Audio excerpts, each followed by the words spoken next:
जहां दुख का लेश भी नहीं है, शोक विषाद चिंता भय इनका प्रवेश ही नहीं है, वो महासुख प्रभु के आश्रित, प्रभु के निरंतर चिंतन परायण उपासक को प्राप्त होता है।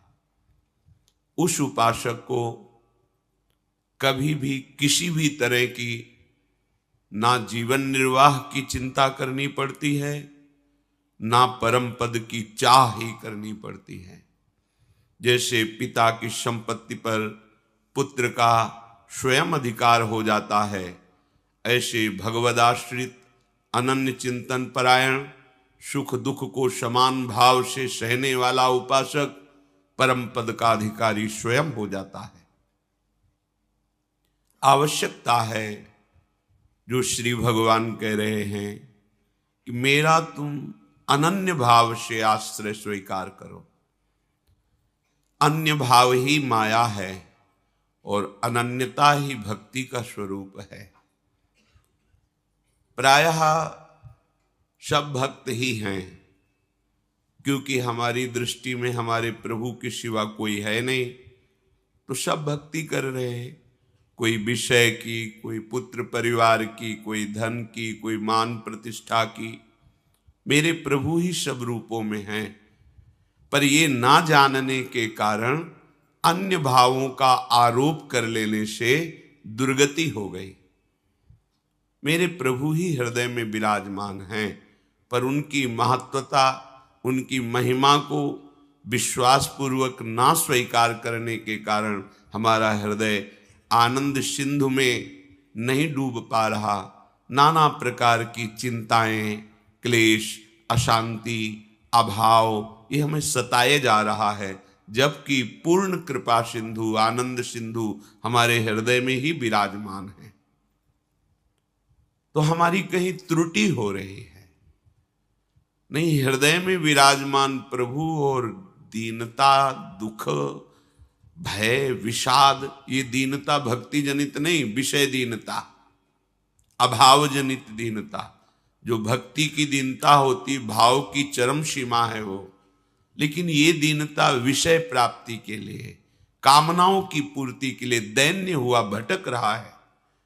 जबकि सर्व सामर्थ्यशाली, सर्व सुख सिंधु प्रभु हमारे समीप हैं। हमें क्यों अनुभव में नहीं आ रहे? आनंद सिंधु मध्य तो भाषा, फिर हम क्यों आनंद की खोज विषयों में कर रहे हैं? अज्ञान के कारण, अविद्या के कारण। उस अज्ञान अविद्या की निवृत्ति कैसे होगी? मामेव ये प्रपद्यन्ते माया में ताम तरन्ति ते। जो मेरी शरण में आ गया वो माया अविद्या से तर गया, उसके अज्ञान का नाश हो गया। तो प्रभु की शरणागति का स्वरूप क्या है? सर्वभाव से अपने प्रभु को प्रसन्न कर लेना। भगवान वर्णन करते हैं, अनन्यास चिंतयन्तो माम ये जनाः पर्युपासते। मेरी सर्वभाव से उपासना, मन से, वचन से, कर्म से, प्रत्येक चेष्टा से, केवल एकमात्र उपासना का तात्पर्य अपने प्रभु के समीप रहना। हमारा भाव, हमारी चेष्टाएं, हमारी इंद्रियां प्रभु से जुड़ी होनी चाहिए। उपासना अपने प्रभु के समीप ही होनी चाहिए। भली भांति जो उपासना में है, पर्युपासते, अन्य भावों का त्याग करके अनन्य भाव से मेरा जो भजन करते हैं, भली भांति से मेरी उपासना करते हैं, अब उसको योग क्षेम की चिंता की परवाह नहीं होनी चाहिए। ये चिंता परवाह उनको होती जो भगवद आश्रित नहीं होते। स्वयं श्री भगवान कह रहे, योगक्षेमम वहाम्यहम्। लोक परलोक में जो तुम्हें चाहिए वो मैं प्रदान करूंगा, और जो प्रदान किया है उसकी रक्षा मैं करूंगा। तुम्हें बिल्कुल चिंता नहीं करनी, ना साधन की और ना व्यवहार की। इह परलोक सकल सुख पावत। देखो, इतने बड़े मालिक कह रहे हैं, क्षेमम, मैं तुम्हारी रक्षा करूंगा। योगम, जो तुम्हें प्राप्त कराना है वो मैं कराऊंगा, तुम्हें बिल्कुल चिंता नहीं करनी। केवल मेरी शरण में होकर, मेरे आश्रित होकर मेरा अनन्य चिंतन करो। प्रसंग चल रहा था कि पूर्ण शरणागति किसे कहते हैं। उस पूर्ण शरणागति के प्रसंग में कुछ लक्षण अपने लोगों ने श्रवण किए थे। पहला है, हमें शरणागत की तैयारी करनी है, पूर्ण समर्पण प्रभु कर लेते हैं। तो शरणागति तैयारी का पहला लक्षण है नित्य निरंतर अपने प्रभु का अनन्य भजन होना। अपने, हम किसी और का भजन नहीं कर रहे, अपने प्रभु का कर रहे हैं, तभी नित्य निरंतर होता भी है। अपने प्रभु के सिवा मेरा कोई अपना नहीं। इस अपने शब्द में कोई भी वस्तु, व्यक्ति, स्थान, पद, प्रतिष्ठा नहीं आनी चाहिए। अपनापन आपका सुरक्षित केवल प्रभु के लिए हो। हम लोग यहां चूक कर बैठते हैं, किसी न किसी को अपना मान लेते हैं। अपना धन, अपना जन, अपना बल, अपना ज्ञान, अपनी तपस्या, अपना व्रत, अपना नियम। कोई बिरला ही होता है जो केवल प्रभु को अपना मानता है, अपनापन केवल प्रभु को। फिर तो बात बन गई। फिर तो मतलब ऐसी जीवन में दिव्यता आएगी कि आप खुद अनुभव करेंगे। शब्द याद कर लीजिए, अपनापन केवल प्रभु से। दूसरा कोई अपनेपन को ना लेने पावे, यही हमारी सावधानी है। पर हमारे हृदय में जांच करके देखा जाए तो सब जगह अपनापन हो सकता है, लेकिन प्रभु से नहीं। तो कैसे जांच की जाती है हृदय की, जिससे हम ये जान पावे कि प्रभु से अपनापन है या किसी वस्तु व्यक्ति से? तो जिसके मिलने से प्रभु का विस्मरण हो जाए तो उससे विशेष अपनापन है, क्योंकि उससे कम अपनापन वाले को हम भूल जाते हैं, ज्यादा अपनापन वाले की स्मृति आ जाती है। यदि किसी व्यक्ति, वस्तु, पद, प्रतिष्ठा, स्थान की प्राप्ति पर अपने प्राण प्रीतम प्रभु का विस्मरण हो जाए तो अभी अपनापन हम पूरा नहीं दे पाए। प्रभु छोटे हो गए, उनका अपनापन कम हो गया और संसार के संबंध, भोग सामग्री, यश, कीर्ति, प्रतिष्ठा ये ज्यादा हो गए।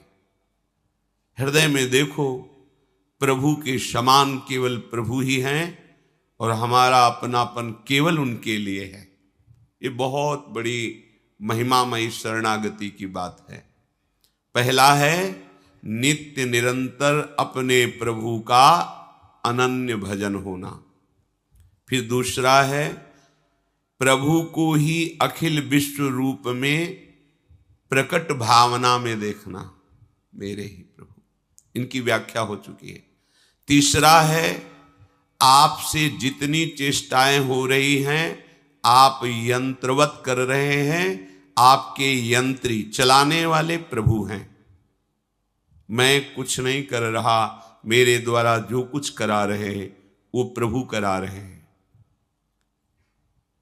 बीच से स्वीकार मत करना, क्रम से स्वीकार करना, नहीं तो आपको भ्रम हो जाएगा। कैसे भ्रम? आपने ये बात स्वीकार कर ली केवल अपनी बुद्धि से कि जो कुछ करा रहे हैं प्रभु करा रहे हैं, फिर अब विधि निषेध की क्या बात रह गई? फिर तो हम जो पापाचरण कर रहे हैं, भोग कर रहे हैं, हिंसा कर रहे हैं, चोरी कर रहे हैं, खान पान गलत कर रहे हैं, तो बोले आपने ही कहा था प्रभु जो करा रहे हैं वही हो रहा, तो वही हो रहा है। इसका मतलब आपने शरणागति का सिद्धांत समझा नहीं, बीच से केवल बात पकड़ ली है। इसीलिए कह रहे सावधान। जब वो नित्य निरंतर अपने प्रभु का भजन करता है और विश्व को अपने प्रभु का रूप समझता है तो पापाचरण किससे होगा? इसीलिए तीसरी लक्षण वृत्ति में रखा गया है कि वो अनुभव करता है कि मेरे द्वारा जो कुछ हो रहा है वो मेरे आराध्य देव करा रहे हैं। चौथा, प्रभु को ही सबसे बढ़कर एकमात्र अपना प्राण प्रियतम अनुभव करना। प्रभु की जगह केवल प्रभु, दूसरा कोई नहीं। पांचवा, अपने प्रभु पर पूर्ण विश्वास। छठवां, सर्वदा सर्वथा अपने प्रभु के अनुकूल ही आचरण होना। सिद्ध शरणागत में होते हैं, साधक शरणागत इसको आदर्श मानकर चलता है। श्री कृष्ण अनुकूलेन, कभी वो अपने प्रभु के प्रतिकूल आचरण नहीं कर सकता। प्रभु के अर्थात जो भगवान ने आदेश किया है श्रीमद् भागवत जी में, गीता जी में और संतों की, गुरुदेव की वाणी में बैठकर, कभी उसके प्रतिकूल आचरण उससे नहीं होते। सातवां, सब कुछ प्रभु का समझना और प्रभु से कभी कुछ ना चाहना। हमारा शरणागति, हमारा भजन प्रभु से लेने के लिए नहीं है, प्रभु को प्राप्त करने के लिए है। प्रभु का भजन प्रभु से अपनी कामनाओं की पूर्ति के लिए, चाहे वो मोक्ष कामना ही क्यों न हो, बड़ी प्रशंसनीय है मोक्ष कामना, पर ये प्रेमी महाभागवतों की बात हो रही है जो मोक्ष का भी त्याग कर चुके हैं। प्रभु का भजन केवल प्रभु के लिए करना। अब जब हमारा शरीर, मन, जीवन प्रभु को समर्पित है, तो जिनके प्रति समर्पित है उन्हीं के लिए भजन करना। ये तो समर्पित है जीवन। अब हमारा कुछ बकाया ही नहीं रहा, जो कुछ हमारा अपनापन था वो सब प्रभु के चरणों में समर्पित है। तो सिद्ध पुरुष में ऐसी वृत्ति रहती है, पर साधक को ऐसी धारणा करनी पड़ती है। सब कुछ प्रभु का समझना और केवल प्रभु के लिए ही भजन करना, प्रभु से कुछ नहीं चाहना। तो लगेगा फिर क्या भजन का आनंद हुआ? अरे बाबरे, जिसने एक निमिष मात्र में अनंत ब्रह्मांडों का सृजन कर दिया अपने आनंद सिंधु के एक बिंदु के शिखर से, अब वो आनंद सिंधु मिल गया तो अब और क्या चाहिए? कोई चाह ही नहीं रह जाएगी। उस स्थिति में तो आइए। आठवां, प्रभु के प्रत्येक विधान में परम प्रसन्न होना। अब इसकी व्याख्या है। अभी तक जो सूत्र बोले कल इनकी चर्चा हुई थी। ऐसे शरणागत भक्त जो ऊपर के लक्षणों से युक्त हैं, ऊपर के लक्षणों को धारण करने की चेष्टा कर रहे हैं, वे समझते हैं कि हमारे प्रभु का जो भी विधान है वो बड़ा मंगलमय है। कभी अमंगल हो ही नहीं सकता प्रभु के विधान से। पूज्य श्री राधा बाबा, जैसे भगवान सूर्य उपस्थित है तो अंधकार ढूंढने पर भी नहीं मिलता, तो हम भगवान सूर्य को अगर ऐसा कहें कि तुम्हारी ताकत हो तो अंधकार करके दिखाओ, तो वो असमर्थ है, क्योंकि वो जब सामने होंगे तो अंधकार टिकेगा ही नहीं। ऐसे ही अगर विनोद की भाषा में भगवान से कहें कि तुम्हारी ताकत हो तो अमंगल करके दिखाओ, तो भगवान कभी अमंगल कर ही नहीं पाएंगे, उनकी सामर्थ्य नहीं। अमंगल हम करते हैं और मंगल भगवान करते हैं। कैसे? भगवान जब कभी क्रोधित हुए दिखाई देते हैं और उनका वध करते हैं, तो उनको वो परम पद मिलता है जो ऋषि मुनि साधना करके प्राप्त करना चाहते हैं। क्या हुआ? अमंगल हुआ क्या? अरे महामंगल हो गया। तो मंगल भवन प्रभु को अगर कह दिया जाए कि तुम्हारी ताकत हो तो अमंगल करके दिखा देना, तो एक विनोद की भाषा में कह सकते हैं कि भगवान की ताकत ही नहीं कि अमंगल कर सके, क्योंकि वो मंगल भवन है। जैसे सूर्य की ताकत ही नहीं कि वो अंधेरे का दर्शन करा दे, वो चले गए तो अंधकार छा जाएगा। जब तक सूर्य है तो अंधकार नहीं छाएगा। ऐसे जिसके जीवन में भगवान की शरणागति उतर गई। अब हर विधान मंगलमय है, हर विधान। एक मंत्री प्रभु का भजन करते थे और शरणागति के सूत्र को अच्छी तरह समझते थे, तो कुछ भी हो कह देते भगवान की बड़ी कृपा। तो एक दिन राजा शिकार खेलने के लिए जाते ही हैं, जो प्रजा के नाशक पशु हैं, जो रुग्ण पशु हैं, जिनके द्वारा संक्रामक रोग फैलते हैं, उनको वध करके प्रजा को सुरक्षित रखते हैं। उनका शिकार खेलना स्वाद के लिए नहीं होता, प्रजा रक्षा के लिए होता है। मंत्री भी साथ थे, तो किसी पशु का पीछा किया और बड़े आवेश में आए, सावधान नहीं रहे तो प्रत्यंचा से अंगूठा कट गया। उनका मंत्री अंगूठा कट गया, उनको भगवान ने बहुत अच्छा किया, बड़ी कृपा। उनके ये शब्द ही थे, क्योंकि जानते थे भगवान का प्रत्येक विधान परम मंगलमय होता है। बड़ा गुस्सा आया उनका, दुष्ट कहीं का, तो हमारा मंत्री या दुश्मन है, हमारा अंगूठा कटा, तो कहता भगवान ने बहुत अच्छा किया, बड़ी कृपा हुई, इसको बंदी बनाया जाए और तुरंत कड़ी सजा के द्वारा इसे जेल में रखा जाए। राजा का आदेश। उनका बड़ी कृपा महाराज, भगवान की बड़ी कृपा, बहुत अच्छा किया भगवान। पागल हो गया है मंत्री, मंत्री पद से हटा के इसे जेल में रख रहे, कह रहा भगवान ने बहुत अच्छा किया, बड़ी कृपा। कुछ दिन बाद वैद्यों के द्वारा अंगूठा ठीक हुआ। स्वभाववश फिर शिकार खेलने के लिए गए। एक पशु का पीछा किया, जो राज सैनिक थे वो जंगल की गलियों में पीछे रह गए और वो आगे निकल गए।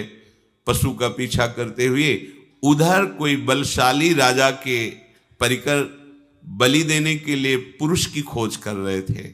भद्रकाली को प्रसन्न करने के लिए नर बलि का उन्होंने संकल्प लिया था। ये मिल गए राजा, इनको ले गए, स्नान आदि करा के जब वो पुरोहित के सामने ले गए जहां बलि दी जाती थी, तो पुरोहित ने सर्वांग पुष्टता का निरीक्षण किया कि सर्वांग पुष्ट है कि नहीं। तो देखा तो अंगूठा कटा हुआ था। उन्होंने कहा ये अंग भंग पुरुष की बलि नहीं दी जाती, छोड़ो इसको, छोड़ दे।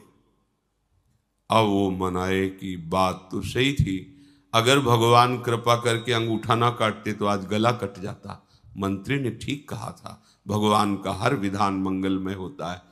वापस आए, मंत्री को सादर बुलाया और कहा आप जो कहते हैं आज मुझे समझ में आया, अगर मेरा अंगूठा ना कटा होता तो मेरा गला कट जाता। पूरी बात बताई। आप कहते हैं भगवान की बड़ी कृपा, भगवान ने अच्छा किया, ये बात तो समझ में आ गई, लेकिन तुम मंत्री पद से हटा करके कड़ी सजा भोग रहे हो जेल में, इसके लिए भी कहा भगवान की बड़ी कृपा, भगवान का मंगल विधान, इसमें क्या कृपा आपने देखी? तो उनका महाराज सैनिक भले पीछे रह जाते, लेकिन जहां आपका घोड़ा होता वहां मेरा होता। आप बंदी बनाए जाते और मैं बंदी बनाया जाता। आपका तो अंगूठा कटा था, आप बच जाते, लेकिन मेरी बलि चढ़ जाती, इसलिए भगवान ने मुझे जेल में रख दिया। भगवान की बड़ी कृपा। जो भक्त होता है वो हर विधान और निश्चित परम कृपा छुपी होती है। अपने को लगता है कि भगवान ऐसा क्यों किए, ऐसा क्यों किए, लेकिन उनके विधान में परम मंगल होता। कई बार प्रताप राय जी के चरित्र में उदाहरण में दिया है, बड़े ही निर्मल भागवत गृहस्थ भक्त थे। उनके कुल परंपरा में जीवन यापन के लिए एक वृत्ति थी कि जैसे आपको कोई काम है तो आप अपना आभूषण रख जाइए और पैसा ले जाइए, और फिर ब्याज सहित पैसा दे जाइए और आभूषण ले जाइए। महाजन लोग पहले ऐसा करते थे। उसी से ठाकुर सेवा, संत सेवा और भजन, अन्य कोई वो कार्य नहीं करते थे। जो कुल परंपरागत चल रहा था वैसा भी करते। बड़ी समाज में प्रतिष्ठा थी, क्योंकि सत्यवादी, धर्म से चलने वाले और हर समय भजन करने वाले। माला लिए बैठे रहते थे गद्दी में, कोई आया बस ऐसे, तो जो वहां के काजी थे वो अन्य धर्मावलंबी थे, तो कुछ दुष्ट लोगों ने उनको भड़काया कि इसकी इतनी प्रतिष्ठा हो रही है, इतना मान हो रहा है और धन भी आ रहा है, तो उन्होंने एक मन में जो ठाना था नीचा दिखाने के लिए अपना पूरा का पूरा प्लान बताया कि ऐसा ऐसा किया जाए तो समाज में भी इसकी निंदा होगी और सारा धन इसका छीन लिया जाएगा और इसको दंड भी दिया जाएगा। काजी को सहमत कर लिया। 3 लोग इसमें प्रमुख बने। एक गया, प्रणाम किया प्रताप राय जी को और कहा हमारी बेटी का ब्याह है, 10,000 रुपये चाहिए। तो बोले आपको हमारे यहाँ का सिद्धांत पता होगा? बोले हाँ हम पहले से जानते हैं। ये कुछ हमारे स्वर्ण आभूषण हैं, वो देखते भी नहीं थे। एक बड़ा बॉक्स रखा था, अपना नाम लिखकर पर्ची रखिए उस पर और आभूषण रख दीजिए और उनका सेवक रहता, 10,000 रुपये ले जाइए और जब आपको काम हो जाए तो ब्याज सहित तो वापस कर जाना, अपने आभूषण ले जाना। देखा भी नहीं क्या है।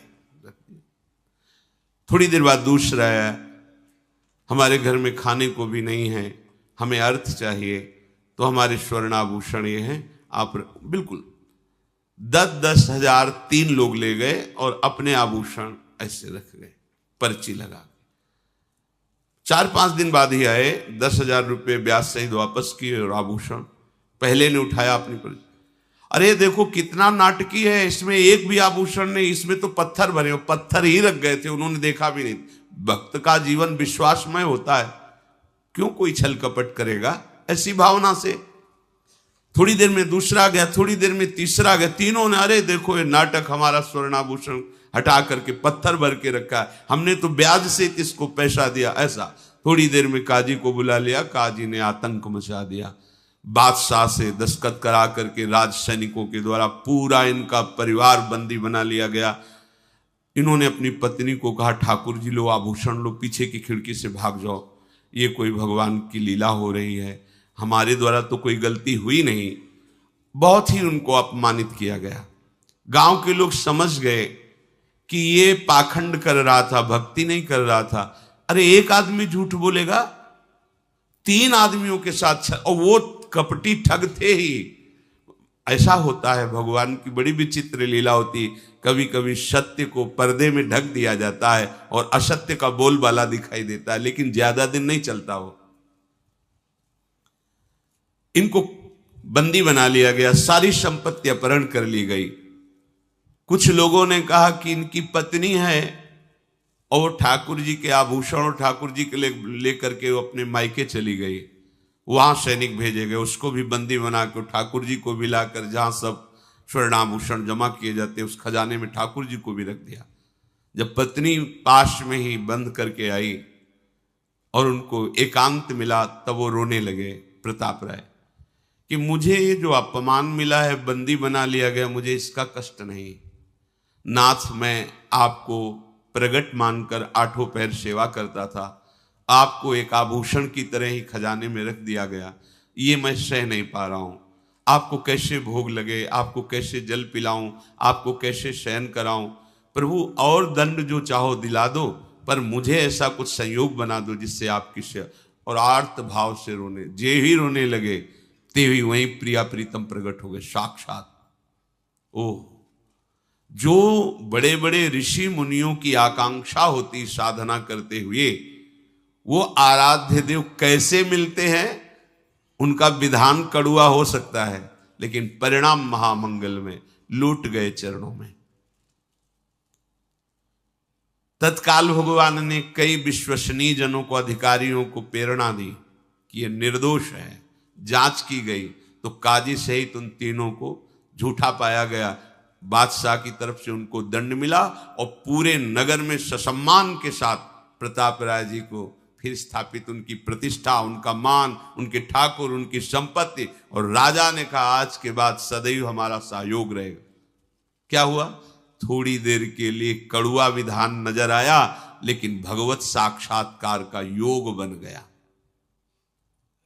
जो भक्त है उसके हृदय में निश्चय हो जाता है कि अब जो होगा वो सब मंगल विधान भगवान का होगा। एक होता है सहना कि अब क्या करें, भगवान है जो करेंगे, सहना ही पड़ेगा। और एक होता है आनंदित होकर के मेरे प्रभु जो कर रहे हैं बहुत मंगलमय कर रहे हैं।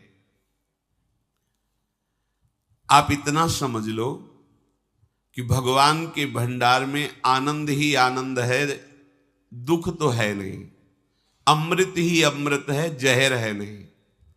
विश्वास कर लीजिए, किसी भी तरह से वो प्रयोग करेंगे तो अमृत और आनंद की अनुभूति होगी। यद तज्ञे विषम्यु परिणामे अमृतोपमम। शुरुआत तुम्हें विष जैसी लग सकती है, पर वो विधान तुम्हें अमृत में डुबो देगा, विश्वास कर लो। कृपा का स्वरूप कई तरह से प्रकट होता है।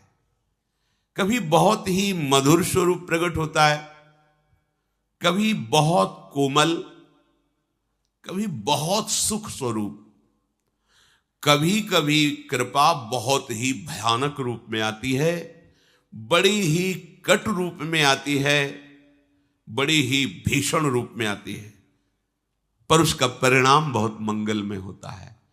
उपासक मृदु कोमल मधुर कृपा या कटु भीषण दुखमयी, इन दोनों के भेद को नहीं देखता, केवल कृपा देखता है। कृपा है आपकी, कृपा है। बड़े लीला बिहारी है, उनकी लीला वही समझ सकते हैं या जिसको समझा दे। वामन रूप से जाते हैं, 3 पग भूमि मांगते हैं, नाप करके एक ही पग में ब्रह्मलोक तक, दूसरे में सब ब्रह्मांड।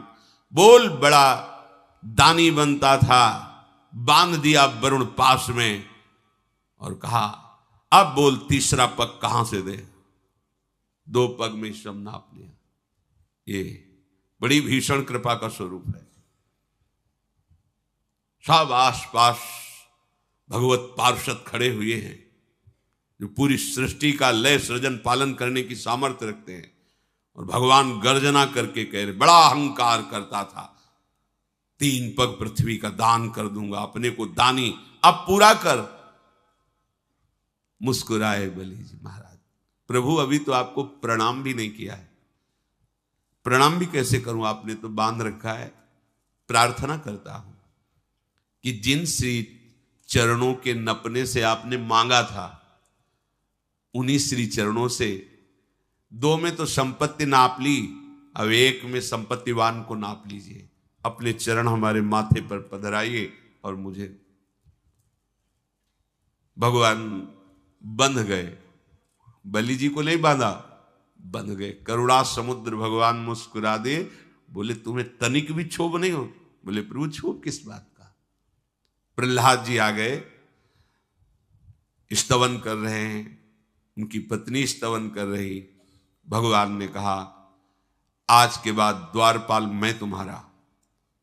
आज भी भगवान बलि के द्वारपाल बने हुए खड़े हुए हैं, आज भी। बोलो, भगवान ने बलि को बांधा या बलि ने भगवान को बांध दिया? लेकिन कृपा इतनी भीषण दिखाई दे रही थी कि कोई मंगल का विधान ही नहीं समझ में आ रहा था। इतने बड़े महान भक्त को भगवान ने वरुण पास में, जिसमें प्रतिपल मृत्यु का कष्ट होता है, वरुण पास प्रतिपल जकड़ता जाता है, प्राणों को भीषण कष्ट होता है। तो कृपा मृदु भी हो सकती है, भीषण भी हो सकती है, पर भक्त मृदु और भीषण नहीं देखता, केवल कृपा देखता है। तो परिणाम में कृपा सिंधु को अपने हृदय में, अपनी दृष्टि में, अपने प्राणों में, अपने जीवन में, बाहर भीतर उनकी कृपा ही कृपा, उनका अनुभव करता है। विश्वासी शरणागत भक्त प्रभु को दौड़ते हुए अपने प्रति मारने की भावना से आते देखकर भी बिल्कुल भय नहीं होता, आनंदित होता है। भीष्म जी कौरवों के पक्ष में हैं, भगवान अर्जुन जी के सारथी हैं। भगवान ने प्रण किया था हम कोई अस्त्र नहीं गएंगे महाभारत के युद्ध में। भीष्म जी ने कहा मैं गंगा का पुत्र नहीं कहलाऊंगा यदि आपको अस्त्र धारण करने के लिए विवश न कर दूं तो। भीष्म जी ने ऐसे बाणों की वर्षा की कि अर्जुन जी की कोई बस नहीं रह गई। महावीर हैं भीष्म जी। और भगवान के भी शरीर में बाण रूपी पुष्पों की झड़ी लगा दी। अर्जुन को, भगवान को अपने बाणों की परवाह नहीं। जब अर्जुन को देखा कि ना तो प्रत्यंचा चढ़ा पा रहे हैं, क्यों जे ही प्रत्यंचा पे काट दिया था, प्रत्यंचा काट दी, हर जगह से असमर्थ कर दिया अर्जुन को। कूद पड़े रथ से, उठाया रथ का पहिया और भागे भीष्म को मारने के लिए। ये देखो कृपा, अपनो परण विशार भगत को पूरो परण निभाऊं। भीष्म जी ने धनुष बाण रख दिया और घुटने टेक कर हाथ जोड़कर बैठ गए और कहा, एहि पुंडरीकाक्ष देव देव नमोस्तुते, मामद्य सात्वत श्रेष्ठ पातयस्व महाहवे। त्वया हि देव संग्रामे हतस्यापि ममानघ, श्रेय एव परम कृष्ण लोके भवति सर्वतः। संभावितोऽस्मि गोविंद त्रैलोक्ये नाद्य संयुगे, प्रहरस्व यथेष्टं वै दासोऽस्मि तव चानघ। सर झुका दिया, कहा आइए आइए पुंडरीकाक्ष, हे देवदेव नमस्कार है नमस्कार है। आप अपनी महिमा से उतरकर भक्त के प्रण को पूर्ण करने के लिए ये रूप धारण। भगवान क्रोधातुर होकर आगे बढ़ रहे हैं। हे गोविंद, हे श्री कृष्ण, आज मैं जगत में परम सम्माननीय हो गया, क्योंकि आपके हाथ से मारा जाऊंगा। और पहली बात, आपने अपनी प्रतिज्ञा हटाकर मेरे प्रण को पूरा किया। स्वागत है, आइए। मैं आज त्रैलोक में सम्मानित हो गया। आप मुझ पर मन चाहा प्रहार कीजिए, मुझे बहुत सुख होगा, क्योंकि मैं अपने स्वामी के हाथ से मारा जा रहा हूं। भगवान भयंकर क्रोध करके दौड़ते हुए दिखाई दे रहे। भीष्म जी को बड़ी मृदु कृपा का अनुभव हो रहा है। मेरे प्यारे, मेरी बात रखने के लिए अपनी बात को हटा दिया। आओ, स्वागत है आपका। भगवान मारे थोड़ी, कुछ कदम चल करके अर्जुन जी दौड़ पड़े प्रभु को। प्रभु नहीं, आप नहीं प्रभु, आप नहीं, आप आज्ञा कीजिए। आज मैं दिखाऊंगा इन्हीं भीष्म को, धूल चटा दूंगा। आप आइए। तो बाणों की वर्षा करके बाणों की सैया पर भीष्म जी को लुटा दिया। अर्जुन जी ने 6 महीना बाणों की सैया पर पड़े। जब अंतिम समय है और भगवान पधारे, तो भीष्म जी ने प्रभु को याद दिलाई कि अपना प्रण छोड़ करके हमारे प्रण की रक्षा की थी। आज मैं अपनी पवित्र कन्या को आपके चरणों में अर्पित करता हूं, आप पाणी ग्रहण कीजिए। कौन पवित्र कन्या? बुद्धि। आज तक इस बुद्धि रूपी कुमारी कन्या ने किसी का वर्ण नहीं किया। हे कृष्ण, केवल आपका ही आश्रय। इसलिए अंतिम समय है। मुझे याद है आपने मेरी बात रखने के लिए अपनी बात हटा दी। मैंने देखा है आपका पीतांबर फहराते हुए। वापट पीत की फहरान, करधरि चक्र चरण की धावनी, नहीं बिसरती वह बाण। वाह पटपीत की फहरान। आप हमारे लिए सत्य, वेद कहते हैं, शास्त्र कहते हैं, आप सत्य हैं, सत्य नारायण हैं, सच्चिदानंद हैं। आप अपने वचन को झूठे करके मेरे वचन को साचा किया। प्रभु, आपकी करुणा की बात ये वर्णन करने में नहीं आती। नाथ रथ ते उतरी अवनि आतुर है, कचरज की लपटान मानो सिंह सैल ते निकस्यो महामत गज जान। जिन गोपाल मेरो पन राख्यो, मेटी वेद की कान सोई सूर सहाय हमारे।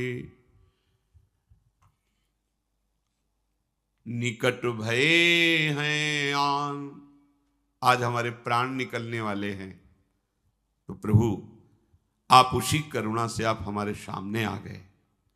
बड़े बड़े योगी जन चाहते हैं कि अंत में आपका स्मरण आ जाए, आपका ध्यान आ जाए। आप अपने जनों को कितना प्यार करते हैं। वेद की मर्यादा को एक तरफ रख करके कि प्रभु सत्य हैं, उनके वचन सत्य हैं, आपने अपने सत्य प्रण को छोड़कर मेरे प्रण की रक्षा की, और आज अंतिम समय देखो आप मेरे सामने खड़े हो। भक्त को किसी भी परिस्थिति में ऐसा अनुभव नहीं होता कि भगवान की बड़ी कड़वी कृपा है, कभी ऐसा। हर विधान परम सुख सच्ची, जब वो समझाते हैं फिर समझ में आता है कि प्रभु आप कितने कृपालु हैं। अगर आप ऐसा न करते तो ऐसा न होता, निश्चित आपकी कृपा ही कृपा है। भगवान विधान बदलने में सर्वसमर्थ हैं, पर वो अपने भक्त के मंगल के लिए विधान करते। थोड़ा सा आपको लगेगा कि बहुत ही हानिकारक विधान हुआ, अब कोई हमें पूछता नहीं है, हमारी लौकिक उन्नति मारी गई, कोई हमें प्यार नहीं करता। सच्ची समझो, अब आपको उस योग्य बना रहे हैं जिसमें अजान बाहु प्रभु आकर अपनी बाहुओं में तुम्हें भर लेंगे, उस योग्य बना रहे हैं। बहुतों ने हमें कहा कि हम आपको प्यार करते हैं, आज तक कोई साथ नहीं है, लेकिन जो वास्तविक प्यार करते हैं प्रभु, वो जब हमारे को अपने हृदय से लगाएंगे तो परम विश्राम मिल जाएगा, फिर किसी और की जरूरत नहीं है। यदि कोई ऐसे भगवान के विधान को समझता है कि क्या करूं, अब कोई उपाय नहीं इससे बचने का, अब सर्व समर्थ है, उनको जो मन में आता है सो कर देते हैं, सहना पड़ेगा, ये मतलब यहां जो चर्चा हो रही है उस भक्त की नहीं। वो भी भक्त है, यहां उस भक्त की हो रही जो कड़वे से कड़वे विधान को मुस्कुरा कर सहता है। मंगल रूप भगवान का विधान मंगल में देख करके परम अनुकूलता का अनुभव करते हुए उसमें आनंदित होता है। उपासक प्रभु के हर विधान को मंगल में देखना ये शुद्ध।